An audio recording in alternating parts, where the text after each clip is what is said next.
welcome to our latest White Pod. I'm Stephen Blaine, your host with White Labs, an e-commerce internet marketing agency. Today we have Lee. How you Lee, doing? feel free to help our viewers out. Let's get to know you a little bit better. Share your background. Cool. Yeah, my name's Lee Smith from Seattle, Washington. I currently own two retail stores. Been around for about 15 years in total. So we do all the limited, hard to get Nike Jordan shoes, and the same with the clothing. Very rare and limited stuff. And, yeah, I've been doing it for a while now, and we ventured into e-commerce we did a brand new site about 3 months ago. So just kind of getting familiar with that. We kind of got brick and mortar down, but now we're trying to move into other channels along with a ton of digital marketing, trying to get you to bring us all into the current generation. So that's what we're focused on right now. Well, tell me more about your brand and your products that you have in your store and online. Yeah, so basically we have boutique only Nike and Jordan accounts, which mean that the big block stores don't have access to the same product we get. So that's kind of how we're protected and insulated from the big guys. Because there's a Nike store right next to us at one of my stores, and they still, they can't get the boutique only product. So we cater to men and women that like more exclusive stuff. They don't want, you can walk into Nordy's and buy a boring Nike shoe all day long that they sell thousands of, but our customers are the people that want something a little bit more special, a little bit more detail, better quality, to stand out a little more amongst everyone else. And our clothing's the same way. We have all the top accounts. I have radius locks on all of my accounts, so no one can come within 4 or 5 miles of where we're at. And so, yeah, we just kind of built up this brick by brick over 15 years, a really loyal customer base. I'm a big believer in people getting what they pay for. So if you sell people quality things, they will come back and purchase, even if those initial items are a little bit more expensive than what they're used to buying. They realize the quality in that. And it's actually smarter financially to invest in good pieces versus going to one of the fast fashion retailers and buying 3 or 4 of the same thing that falls apart in a couple weeks, So we really focus on high quality, limited, and that's kind of our niche, just stuff that if you want to buy something and not see every human being in the world wearing it, then we're your place. It's kind of the opposite of a big block store. So how you walk into a Zoomies and a Nordstrom's and you see 1,000 of the same styles everywhere, piles of everything. I do one size run of each style, get it in, get it gone. I don't reorder. So it's kind of that sense of urgency. Our customers that shop with us know if there's something in their size and they don't buy it at that moment, when they come back, it's going to be gone. So we've kind of, built that. And yeah, it's just been, a crazy ride. Retail is right up there. I think retail and restaurants are the two hardest industries. And retail specifically is very difficult because trends are constantly changing and brands are constantly changing. So my Nike orders are 7 months ahead of time.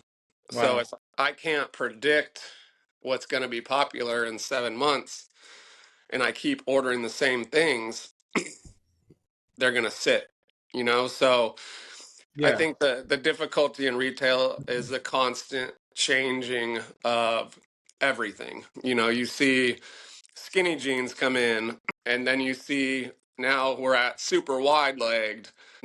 Fashion every 15 years or so, it just completely recycles itself.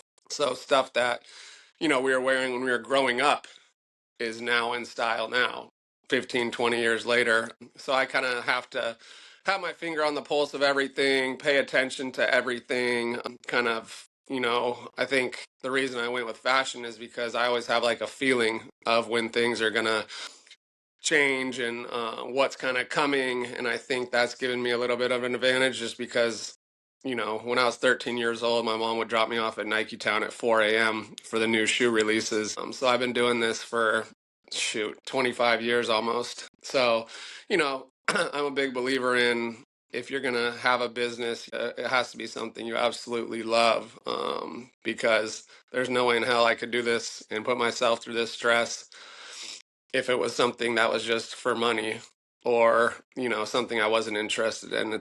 It's too difficult. You got to absolutely love it. Well, you answered my question of what inspired you, so I feel like that answers that. And what are some challenges that you faced? I mean, most of our listeners are entrepreneurs. What are some challenges that you faced, and how'd you overcome them? Man, there's been a lot. I can Our imagine. I opened the first shop 6 months out of college. I was a Division I football player, and I was an athlete my entire life. That's what I did all day, every day. I had a personal trainer from when I was 13 on. So when that stops, your whole identity is kind of gone. Like one day you're just done, and Yep. it's just the weirdest feeling. And there's such a void, and you see a lot of people struggle with that. And the big thing that people don't understand with football, and it's similar with the army, is that camaraderie that you have with all your brothers, and knowing you have 100 guys that would do anything for you, and then you play your last game and it's over. So that was a huge struggle. But luckily I jumped directly into business. I think that was the smartest thing I ever could have done, because a lot of guys got really lost and turned to, Hmm. bad things to make them. I mean, how do you replicate playing in front of 100,000 people with another 3 to 5 million on TV? Like, you can't. So I think business for me was the closest thing to that. We started, my rent was $3,000 for my first spot. And after 3 years, we jumped to almost 18,000 a month, Wow. in our new space. So, the challenges of that, and I'm someone that kind of has to throw themselves into the fire. I learned more in that first 7 months of being my only employee, being there 7 days a week, than I ever did in school, than I ever did really anywhere. I'm not someone that can have a teacher write things on a whiteboard and teach me, right? Like, you have to show Uh-huh. me and I have to be in it and I have to learn that way. So, that was a big challenge. That was a huge jump. And, looking back at it, I'm kind of like, wow, that's a gigantic leap, of faith. And we had to break down the doors. We were the first ever urban store in that mall. It's one of the 10 AAA malls in the country. Beautiful mall. Bellevue, Bill Gates and Bezos live 4 to 5 minutes from that mall. I think they just said that Bellevue's the fourth highest income in the country in that Wow. specific area. Establishing who we were before the shoes and all that. Now it's such a big, everyone knows. Everyone's aware of shoes and their resale value, and people coming, making a ton of money off this stuff. But 15 years ago, it wasn't like that.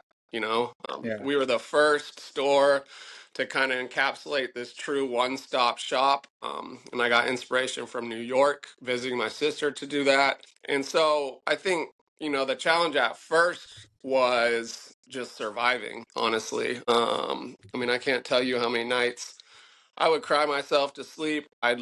Be terrified to check my bank account in the morning.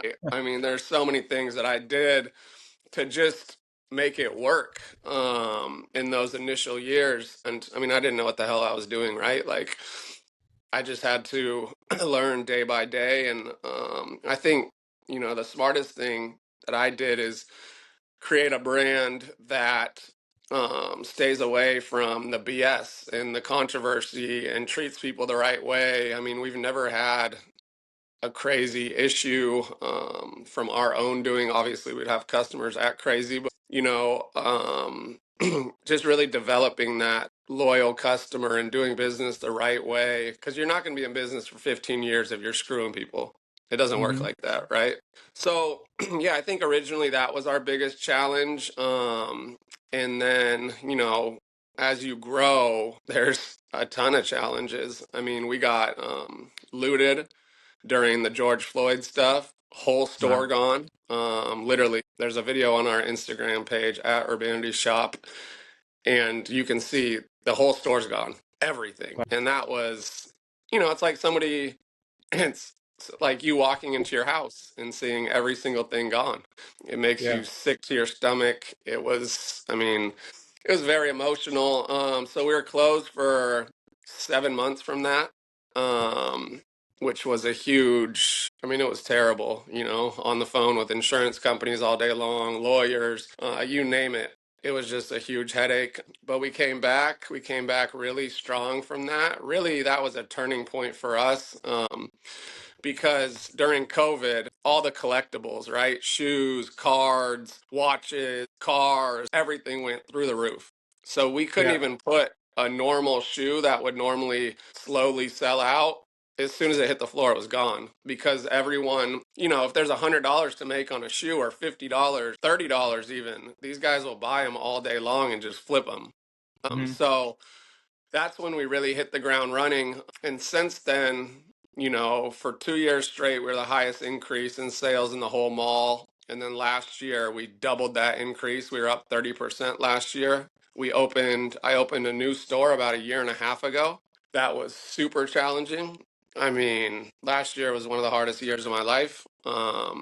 Just getting that set up. I've never opened another store while having a store currently. I've moved, but I've never opened one while having one running. So that was a huge challenge. To get approval for these accounts is damn near impossible. It's very difficult. For each location, you have to get all the approvals again, and that's really difficult. So, you got to think about it this way. You could go to, Nike, Jordan, North Face that we're bringing in the shop, go to them with $100 million and say, I want these accounts. It doesn't work like that, right? You have to Hmm. earn the accounts. And so that was a huge challenge. Also, almost doubling our revenue with the new store while not raising funds was a huge challenge. We've grown insanely, and I've never taken outside money at all. So that's been tough. Everyone sees the growth, but they don't realize to make money, it costs a lot more money at the same time. So, yeah, there's constant headwinds, constant challenges. I mean, right now the shoe market's way down. And stuff is sitting all over the place that last year, 2 years ago, you couldn't even put on the floor; it would be gone. So I Wow. think that's tough too. I think trying to forecast and predict in retail is damn near impossible because you just never know. January and February. January was really soft, probably our worst January in like 5 years. And then March has been so-so. But, we've been growing so much to see any down months is kind of shocking and surprising. I just think, as soon as you think you have it figured out, something happens and you quickly realize that there's there's so Right. It's much. never figured out, right? It's So never what? figured out. Who's your target audience? So we have a really wide demographic. Honestly, it's kind of cool. But typically, it's your 18 to 40-year old, even I would say 16 to 40-year-old person that loves shoes, that loves high quality clothing. That's hard to get. That's Hmm. you want to stand out. You want to walk in a room, and my favorite thing is when somebody comes in that typically would never wear any type of streetwear, like how you're dressed, business Yeah. casual, comes in, and I have to convince them to buy a graphic t-shirt or something, and they go out that weekend and they come back Monday and they say, oh my God, bro, please, I need pick me another outfit. I got so many compliments because they don't normally dress like that. So when Yep. they go out wearing something cool and all their friends and the girls say, oh wow, you look great, oh that's so cool, boost their self-esteem. And so I love to put people out of their comfort zone and get them in some stuff that looks really nice they're just not used to. So yeah, really, we have a really wide range because there's so many. I mean, people are still sneakerheads when they're 90 years old. You know what I mean? So Yeah. it's really a wide range of people, but I would say mainly 18 to 40. Yeah, people that like cool shit, basically. What are your best selling products? So about half of our business is Nike and Jordan. So, and that includes apparel as well. So, I mean, Nike and Jordan. Jordan is, you know, it's so nostalgic, and that's why it's never going to go away Uh because huh. anyone that's in this world remembers their first pair of Jordans. I remember my first men's size Jordans, candy cane 14, and I wore it to my family Christmas party when I was 11 years old, and I thought I was the coolest human being on earth. So that's why, it's all tied to our childhood. And that's why there's a lot of fads that come in and out, right? Yeezys, right now, like On Running's popular, but those things are not tied to your childhood. Yeah. So it comes and goes, right? But the one thing about Jordan is that it's always, always going to be popular, no matter Mm-hmm. what. Yes, sometimes when, you know, there gets oversupplied, because right now, there's a lot of competition in this space. Yeah. Like I said, On Running, Hoka, Asics is crushing it right now. New Balance is crushing it right now. So there's a lot more variety right now, that kind of directly impacts, the person that would have always went and bought a Jordan 1, right? Like that's Jordan 1's to me is the best shoe ever made. Mm-hmm. Because you can dress it up, dress it down. You could wear it with what you're wearing right now. It's always acceptable. It always looks Yep. good. It's just a great, great shoe. But the person that always buys those, and there's been so many colorways, of those, they probably have most of them. So now what do they do? They're looking at those other brands that I just mentioned, right? So it's constantly changing. Nike is fantastic because they innovate so much, and now we're kind of going into the dad shoe era. So the comfy, grandpa looking shoes are super popular right now. That's what I've been wearing lately. So like I said, that kind of goes back to knowing. I'm in that era now too. I'm Say it again. in that era too. Dad Yeah. comfortable. You. Yep. Yeah. And it's like, and that's to go back to me having to order 7 months ahead of time. Like I had to know, like we got dad shoes probably for the first time like 3 months ago. So I essentially had to know, what, 10 months ago, almost a year ago, that that's Mm-hmm. what I thought was going to be popular, right? Because you don't want to miss the boat either. And so it's Yeah. a Yeah. very critical, kind of timing thing. And it's, it's difficult with things constantly changing. I mean, 2 years ago, a year and a half ago, couldn't put a Jordan on the floor. Now, Jordans are moving slower, but the Vomeros and P6000s, the dad shoes, are Yep. blowing out. So it's constantly like that. And I've done it for so long that I know the ups and downs, I know the ebbs and flows, and I think I talk to a lot of, obviously, I mentor a lot of people and talk to a lot of, the young shop owners. And, excuse me. And right now, they're all panicking because it's slowed down and it's their first time dealing with this, right? For me, it's my thousandth. So it's Yeah. just not panicking, getting used to it, know that it's going to come back around, and just do what you need to do in order to move product, because we can also, a lot of, stores have shut down because they just got so behind on inventory, right? Mm-hmm. And if you can't move stuff, you can't pay your invoices, and it's just this, snowball effect. So you also have to be really smart on inventory management. I've heard a lot of nightmare stories about shops selling stuff for 70, 80% off when our margins are 50%. The goal is to make money, not lose money or just give away product. So I think that's an underrated thing that people don't really think about as much, is inventory management is so crucial. We're actually working on something that would plug in to our, point of sale system that will basically give you a color code for how long. So you have your list of products, and next to it, let's say it turns yellow. Okay, it's been there for 30 days, right? We should probably mark this down or do something with it. And then let's say it gets to orange at 45 days, and then at 60 days that thing turns red, and you need to put that thing half off and get it out. you know? Yeah. So there's Kind of like the with like cargo inventory. ships, right? Yeah, Yeah. exactly. Yeah. And Yeah. for me, people always ask me every day, like, why are you in the shops so much? And one is because my favorite part of the business is the human interaction, right?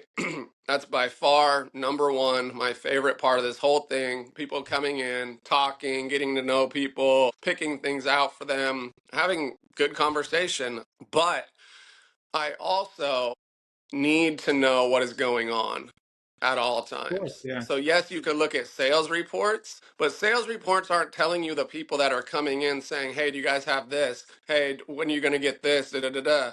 That's what I need to know. I need to know what people are asking for and what they're looking for and keep my ear to the street because I feel like a lot of people don't do that. Yeah. Especially in corporations. I mean, you have your execs and they have no idea what the hell is going on at a store level. Like I talk to employees from all these big companies all the time and they're just like they have no idea what we want and they keep giving us the wrong things and I'm like just talk to your people, you know? Yeah. Get out there and talk to them and figure out what's going on. But yeah, being in the store is just immensely important. I mean, no one likes the back end. I mean, I guess some people, but the back end of the business, right? Being in the weeds with everything, in the Excel spreadsheets, like that's not what I enjoy doing. I'm really trying to focus on the things that parts of the business that I love to do and really enjoy, because it is insanely stressful and you have to love what you're doing, and you have to find joy in it. So if I find joy in being in the stores and working retail hours, that's what I'm going to do. What's your future plan with the brands? So right now we have two stores. We just got approved for our Nike and Jordan at our South Center Mall, and that's the heaviest shoe mall in the state. The Champs next to us is the number one in the West Coast. So that will be huge for us. We just hired a CTO to take over our e-commerce site. So that's going to be really dialed in. We're focused on a ton of media, YouTube. We're launching a full YouTube series, which will be really cool. And third store coming up, super initial phases of that store. But the goal is to get 3 or 4 stores. We'll probably do one more in Washington after this, after the third one and then really, take inventory of myself and the team and see how we're feeling. Oh, I don't want to continue to expand out of state because that's a whole different world, right? Because I'm Yeah. not there. So, huge level of trust. I'm very, very, very anal about the appearance of our store. If you walk into our store, everything will be folded perfectly. There'll be one item out for each product. Everything. It's like walking into a high-end designer store, right? Are you OCD? You know what's so weird is I'm not. I was just talking about this. I am not in my everyday life at all. Uh-huh. But with the store, it's like to the umph degree. Like, Yeah. I'll make employees send me pictures before they close to make sure everything is perfect so that when I come in the morning, I'm not sitting there redoing the store for an hour. I'm working on my admin stuff, right? So yeah, it is weird like that. Like my fiance is super OCD at the house. Everything's perfectly clean. She never sits down when she's home. Everything's perfect, and I don't care about the house. I just care about the shop and how nice it is, because that is, for me, the branding is so important in the experience. When you walk into a retail store, there's retail stores that are just absolute chaos, right? And there is so many products and it's so overwhelming. To me, I want to get the hell out of there, right? Like, I don't want to sit and experience that. Like, it's just too much. So, the feeling that we invoke on these customers when they walk in and they see all this nice product and they see this beautiful. I mean, our new store has black marble floors. It has a 16 by 16 LED screen, LEDs built into all of the shelving. I mean, it's gorgeous, right? And that is what I care about the most. That's why it took me 13 years to open a second store because obviously the funding, but I don't half-ass build outs. If I build a Great. store out, I'm planning to be there for 10 plus years, and I want it to be done the right way. And also, in order to get approval from the brands, a really nice store is obviously going to help you tremendously, right? Yeah. They want to be in the best doors, they want to be in the best looking stores. And yeah, the capital is it's serious to do that, right? Yeah. Anyone in the world can go and open, put some slat walls up and open a little store and which is great because you can start that way, but I really believe that once you get to a level, it's very important to have that standard. And that's what worries me about. I've been asked about franchising a ton or opening here. I mean, I get hit up constantly. Hey, let's open one here. Let's open one there. And without me being able to directly control it, it worries me a ton. Because, that's we see it all the time. People expand too quickly, customer service goes down because they're not trained as well. And it's just Mm-hmm. this snowball effect. Now yeah, you made a little bit of money up front, but on the back end, you completely ruined your brand. So Uh-huh. for us, I think 3, 4 stores and then decide like, hey, are we still enjoying this? Are we having fun? Do we want to take it to the next level? Which is a big step. Yeah. But I've always said if at that time I'm loving this still and I'm having a great time and my work life balance is fine and I'm still happy, then cool, let's go. But if not, then maybe we exit, maybe we just enjoy it. But yeah, I'm kind of the type of person that always has to be moving forward and not stagnant. Sometimes to my own demise when I make decisions. Yeah, there's a lot. This is a big year for us, a huge year for us. We'll do a couple million in revenue, and it's just growing. I'm building out my C suite right now. Got a CFO, got a COO, got a CTO, and I'm looking to bring on some strategic advisors. So some gray hairs in the retail space that Mm-hmm. can help with expansion, can help with brand relations, because I could say I want to open 100 stores, but if I don't have Nike support, BBC ice cream, which is Pharrell's brand, we carry Paper Planes, which is Jay-Z's brand, Honor the Gift, which is Russell Westbrook's brand. So you have to have the support from all these brands in order to open new stores. So there's a lot that goes into it. You can't just be like, hey, I want to open here. Cool, I'm going to do it. It's like, no, not with what we do. You have to get all these guys on board. You have to pitch every one of them. It's a big deal. And I learned that with our most recent store. There was a lot of things I messed up on and a ton of learning I had to go through. But now, I'm really ready for the next one we do. Hey, well, I appreciate you coming on the podcast. I really Of do, and course. learned a lot about you and your brand. And thank you for coming on. Of course. Thank you, Stephen. I appreciate it.